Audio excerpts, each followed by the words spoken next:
Hello and welcome to Heroes of History with another beta update. So, well, this is the new stuff. Well, as you can see down here, there is no... Yeah, that's an image of my character here, my player profile, rather than the previous one leading into, well, all the settings here. As you can see, you can jump around everything here. But most importantly, your player profile now has all the heroes you already have gained from pulling all those antimatter. So there's a lot more here to choose from. Right now I have chosen... Yeah, I can't remember his name. Not important. You can still change your own name here, and then you can see the rows of your 5 heroes with the highest combat value. And our total power, our rank, our PvP tier, and our treasure hunt difficulty. So it actually shows a lot. Now, but how does that reflect when you look at the leaderboard? I can pick another player here. We can have, well, we can have this one. This is one from my own alliance. Well, Rankins and Vanguard are actually linked together, so we can look at her player profile here. As you can see, she has no heroes above level 80, but they're pretty neat bunch she got here. And let's see here, rank 14 total power, PvP tier a bit less lower than I am, and treasure hunt difficulty looks like this. So. And they said here that there was a bug. Oh yes, I can pretend I want to change my portrait from other players too.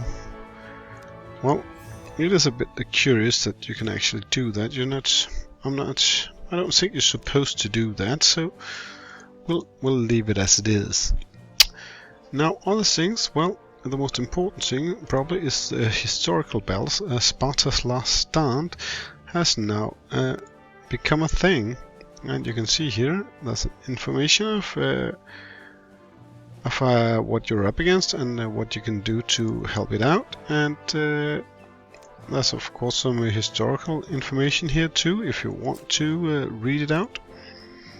But the most important part is that you get the new items here: head, neck, and finger. So we get 3 new item slots opened for gear, and which is nice. So let's just for fun here try to go through this one. It's not an actual good setup I have, because, well, a lot of my heroes here are not really good for this situation here actually, and well, that's the issue. I haven't all my heroes where I want them, and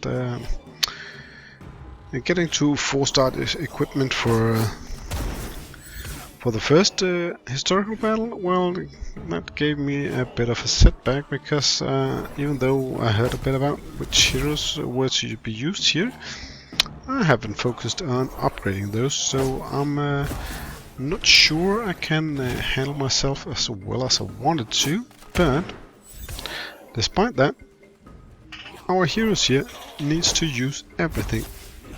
We might need to help out all our units here, the Spartans up here, the 300, and well, Leonidas himself down here, but our own units also can take damage, and that's an issue actually, because we're not only protecting the 300 and Leonidas, we are also protecting our own heroes, because they can actually die here. They're not ignored, our heroes, like they were in the Siege of Orleans, so they're taking active part in the battle. So it's not only one thing you need to worry about, it's actually 2 things. I've seen some pretty beautiful setups that well, makes things look good. So I'm starting to upgrade a bunch of other heroes than those I'm using right here, but it seems so far to, well, go okay. But you can see here how Leonidas is getting sniped from all sort of people with a bow and arrow, and as well as the 300 up here. It goes up and down, so well, healers are essential to keeping them in the fight. As you can see here, how it jumped up and down here, because an elephant gave a lot of area damage, and here comes another elephant that will be a nuisance in comparison to winning this battle. I have though linked up the battle stats in a Forge of Game feature thing, so hopefully some of these battles will be out there already when it hits live, and you can have some clues to, well, how you can get past it even without having the best setup possible. And well, this looks okay to beat up level 4 like this. If there's this one guy with the catted eye, well, there we go, and then we get the small prize here with a lot of extra stuff. Well, let's look into all this new stuff and see what they actually can, because they're a different breed than the first equipment types. So let's go in here and let's just stay on meanness and choose equipment. As you can see, I put up a full set here. It's a Mario set. It gives attack speed plus 4.5 hits per minute, which is nice. And a bit luck here with the Mario's headband. Defense almost 4% extra, so that's nice. But the interesting things here is it's not the same down here. They add to your hero. It's different for everything. You see headband here with crit damage, a headband with health, a headband with defense, even a headband with attack here, so all sorts of things. So when you upgrade them, these things upgrades too. That's a new one, attack speed. Well, let's level that one up just to see how it functions, because you can see here, as every time I move it up, I get more base damage here for every level, so that's really nice. And an extra attack speed here of 2 hits per minute, it's not too bad either. And in the end here, well, not that lucky as I wanted to be. There's a little extra attack percentage, but it's well, it's a bit weak here. But the thing with these being different from item to item makes it even more customizable, and that is the thing that is also with the others here. You can see here all sort of different, even the health percentage extra here, and the necklace, and the ring here. There's a 2 hit per minute also here, and the ring here is with the new ring here. There's some attack too, so it opens up for a lot of extra things to well, consider when you're creating strong sets for your heroes. Now, there's of course other sets as well, so let's take a second dive into the historical battles without doing the actual fight, because as you can see down here, there's also a Bedouin set here, crit chance 2.5%, and move out of that one. A Flapper set, initial charge minus a half second, that's okay-ish.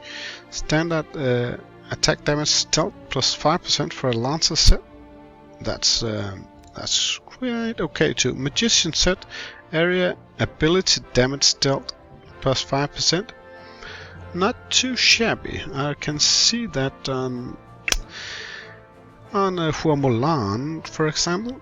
Yeah, that would be really nice. And a Mario set here, oh, that's still there, we already seen that. And the one we didn't see here wasn't it this one, the Lancer set? Oh, that's also here in Battle 5. So you can see there might be some extra sets here. There comes some blue sets here. It's a Centurion set, the standard attack damage dealt plus 10%. Not too bad either. Attack speed plus 9 per minute. Not bad either. Let's see, there should be some more up here. That was the ones we had. The Jester set, area ability damage dealt 7.5%. That was yeah, and that was the one we had too. Oh, the last two were here. Noble set, initial charge minus 1%. Well, that can be a lot of initial charge going down with the already have seen, and a crit chance plus 5% from the pirate set. Pirate set sounds awesome, but that's what it is, and that's what we can look into. Now, let's jump back a little because I forgot something, because you can also search your equipment here, so we can actually put a dive into what can these things actually have of sub-attributes, because that's all those we already know here: attack, defense, hit points, base damage percent, crit chance, attack percent, defense and hit points, but that's also attack speed and crit chance and crit damage. Not only one of them, but both now, and initial charge. Now, having a set giving more initial charge, and we'll have a 3-piece set with 3 pieces that has initial charge, you can get a pretty fast initial ability throwing from your heroes, which is, well, it sounds pretty powerful actually, and pretty surprisingly if you are up against an enemy using that while you don't expect it. Well, I think that's about it I wanted to show you from this new update. I will wish you all a good evening.